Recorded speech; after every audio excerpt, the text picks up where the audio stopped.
what Trump did is probably the most incredible thing, most incredible comeback. What you said on Jesse Waters was immaculate of what Trump did. The amazing comeback. You know, it's crazy when I said to Jesse Waters, who texts me at 1:15 in the morning? Who's that? From the Air Force One, the president.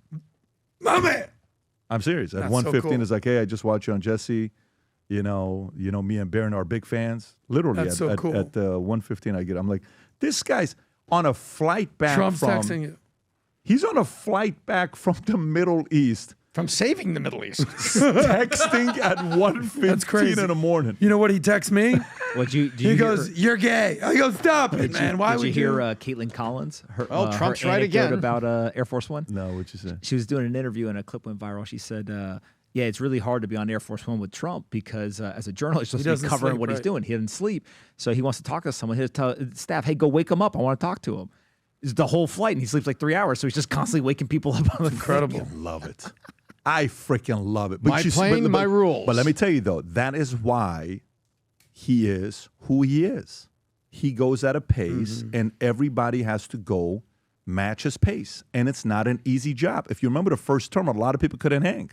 This time around, Rubio's hanging, Lutnick's hanging, Vance is trying to hang, Witkoff's hanging, Kushner came out of retirement and he's hanging. Right, you got a bunch of different people that are hanging. Besson's a beast. Yeah, Pat, last point with Rob, Alex do you Jones. have that clip? Do you have that clip, Rob, about ABC and what happened with the JD Vance and Stephanopoulos and what Trump said to that? Yes. Maybe let's wrap up with that. Or are you Let's looking it wrap up? up with that. Why didn't the lawyers just help Alex No, get Rob, a $50 go million to the Vance deal on interview first if Spotify you and could. distribute it? Yeah. So That's a here's good question. here's Vance talking I to would have done. Stephanopoulos. Okay, and Stephanopoulos is not letting him finish his points. Just watch it, folks. Go ahead, Rob. If this is the one, go ahead. I don't know what tape you're referring to, George. I saw media reports that Tom Homan accepted a bribe. There's no evidence of that. And here's, George, why fewer and fewer people watch your program and why you're losing credibility. Because you're talking for now 5 minutes with the Vice President of the United States about this story regarding Tom Homan, a story that I've read about, but I don't even know the video that you're talking about. Meanwhile, low-income women can't get food because the Democrats and Chuck Schumer have shut down the government. Right now, we're trying to figure out how to pay our troops because Chuck Schumer has shut down the government. You are focused on a bogus story. You're insinuating criminal wrongdoing against a guy who has done nothing wrong instead of focusing on the fact that our country is struggling because our government's shut down. Let's talk about the real issues, George. I think the American people would benefit much more from that than from you going down some weird left-wing rabbit hole where the facts clearly show that Tom Homan didn't engage in any criminal wrongdoing. It's not a weird left-wing rabbit hole. I didn't insinuate anything. I asked you whether Tom Homan accepted $50,000, as was heard on an audio tape recorded by the FBI in September 2024, and you did not answer the question. Thank you for your time this morning. No, Governor George, I JD said that I Vance don't. Up next. We'll be right back. Wow. Okay. So you cut off the vice president and you don't let him come back?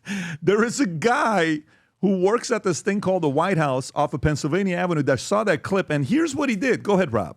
That's the We'll take a FCC couple on of speed questions dial. from the news, and I'm sure they'll be extremely non-hostile and friendly. Like JD went through a very friendly interview with George Slopodopoulos, who was nice enough to pay me $16 million the last time we came. He had to pay $16 million to me, which was good. It was worth having somebody lie. If you get $16 million, that's good. But JD had a very nasty person interviewing him, and we can't let that happen. Just as inappropriate to cut off a highly respected vice president of the United States mid-sentence.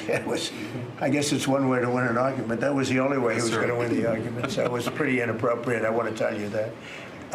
I love that. I love backing up your guys. I love, doing a message like that. How do you process this yourself, Pomp? Well, the number one thing that's running through the White House is loyalty. You see this across every single one of them. They're all loyal to him. He's loyal to them.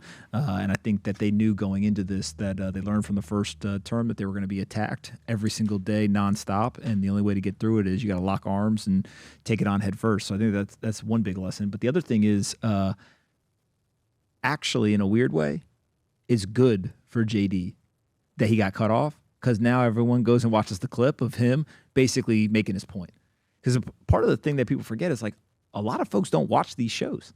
Correct. So the clip is where the attention. So whatever George asked him for 20 minutes or 10 minutes or whatever before, nobody has any clue. All they know is George asked a question and JD Vance smacked him down, right? And it's the disrespect to him that ends up making it go viral later. So in a weird way, it's like the controversy actually drives the really awareness interesting. of the point. So in other words, ABC, if you're looking for a chief content creator, Pompliano will be willing to take that offer for 1,000 Bitcoins. If you want to make an offer, he's here. You can send him a message. He's taking offers. Tom, go ahead, Tom. No, I mean, it's so funny. You've got 400,000 people watching George Stephanopoulos' show, and then you have 1.6 million people. I'd love to know what is like, we talk about the multiple in value for EBITDA. It gives you a multiple in value for purchase. I'm wondering what the multiple in value for social media is when a traditional network, news network, flubs like that. I'd like to figure out. I'm gonna ask this guy at Call Sham. Say, can we figure this out so that you see where I'm going, Pat? Like, media makes a flub and it guarantees a 5x circulation of what they don't want you to see. Well, here's the biggest thing right now that it's business media for sure, but I think it's happening across the country. The number one thing these guys are all trying to figure out is there's a crisis of talent. Go look at business media in particular. Everyone is getting longer in their career. So if you want that new generation, if you want the new perspective, who do you go and find? And they're trying to figure out who to do that. But most of the people who would have been that talent, they're going on the internet and said, I can just do it direct myself. Sure. And so I think that, I don't know about politics as much, but definitely the business media, that stuff. Remember when David Faber and Aaron Rush Sorkin were the young guys? Yeah. Now they're the uncles. He's still old. He's still young, though. Oh, Andrew Ross. Yeah. Andrew Ross. He's got by the way, he's got a new book that came out yesterday. I think he's coming on the podcast Is he coming on? next week or It's right following there, when he's isn't it, coming. Rob? Yeah, 1929. Yeah, there's Did he 1929. just turn 40? Rob, hold it up high. Something like that, yeah. Yeah, There you go, 1929. buddy. That's Anyways, it. so The problem with Stephanopoulos and I guess the lamestream media is they're still looking for that gotcha moment. They're still trying to expose the other side. Here you have the sitting VP of the United States. Don't you want to have at least a cordial relationship with someone like this? Because they're expecting it. It's almost like the 8 Mile thing. It's like, I already know what you're gonna say. You're gonna try to get me, and I have this line ready to go. And this is why nobody watches your show. He was ready for that. JD and they loves try it. to. He loves it. You know that. And rather than talking about the 10 million illegal aliens, whatever the number is, that have come through the border when you're guarding Tom Homan, you want to kind of get them in this $50,000 bribe thing that JD Vance has nothing to do with. And then if you look at the trust in media rankings that we talked about recently and how that's plummeting, but if you look at the big three, ABC, NBC, CBS, if you just scroll down a little bit, NBC has the highest quote unquote trust rankings of the three, then CBS, and then ABC is less than the New York Times. Less than New York Times, one of the most leftist read newspapers in the country. So It is just goes WAPO. Look at WAPO, went Yeah. the other way around. CNN, all the way at the bottom. Go a little bit lower, Rob. Let's see who the Atlantic is, which is, yeah, absolutely. Wow. Even though MSNBC is number 2, they're one of the lowest of the lowest. LA Times, New York Post. Interesting. Politico, The Hill. This is like, if you go to the top, it'll give you the exact phrase of what it is. Trust in media outlets have changed a little changed. over the past So year. meaning it hasn't changed Weather much. The Channel Post has went stayed up. the same. Good for you, Weather Channel. The weather. Due The to Weather Channel. Polymarket. Well, The Weather Channel is the most you wanna know what's incredible source interesting? out there. So it's fascinating because News Corp, they've made a big play into the weather because they see that as one of the next big battlegrounds in the entire culture wars, the politics, et cetera, is because of climate change. Well, Interesting. That's important, but also if you want people to watch the Weather Channel, the host of the Weather Channel makes the weather better. So It's you have true. to almost like true.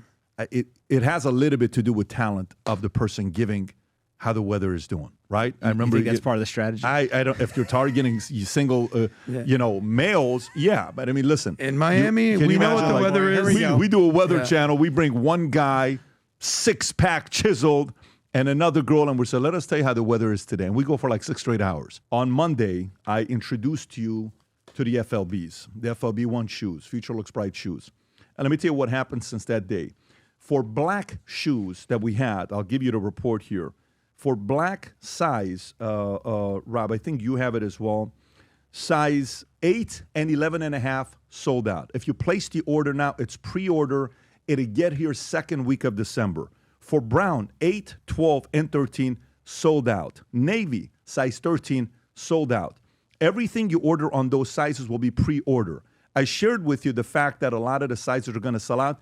A lot of them, there's only 4 or 5 or 6 remaining for the shoe sizes. So for some of you that didn't see what we talked about on Monday, for the last 25 years, I speak a lot on stage. And some of the events, whether it's my insurance company or the Vol Conference or BPW, at some events I can speak 40 hours where I'm on my just standing up talking and I'm wearing dress shoes and they're uncomfortable. I wanted to find a shoe that can combine both the comfort and the technology and the authentic Italian leather, the trainers, because I love those shoes. I didn't want it to be too heavy where I'm feeling like I'm carrying weight. We went to Italy. We put a shoe together called the FLBs. And I want to show you this clip one more time. And then I'm going to show you one other clip. And then we'll give you some intel and then we'll get right into the stories. Go ahead and Rob, play this clip, please. When we set out to create a shoe that blends comfort, function, and luxury, we had the choice to make it fast. We had the choice to make it cheap. We chose neither. Instead, we chose Tuscany, Italy. We chose true Italian craftsmanship, each pair touched by 50 skilled hands.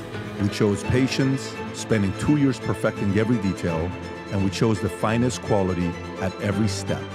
Introducing the Future Looks Bright collection. Not rushed, not disposable, not ordinary. Rather, intentional, luxurious, timeless. So just so you know, if you're wondering, Pomp came in here, he saw all the shoes, and he kind of goes like this. He's like, I looked under the table. He's auditing me. He's like, let me see if this guy's a product of the product. 24 days in a row I've been wearing this, just so you know that. 24 days in a row I've been wearing this. No matter where I go, last night I was at Casa D'Angelo, I was wearing this.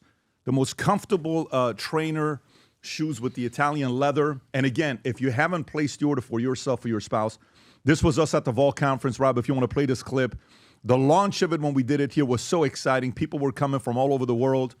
That was a 10-foot shoe that we put up.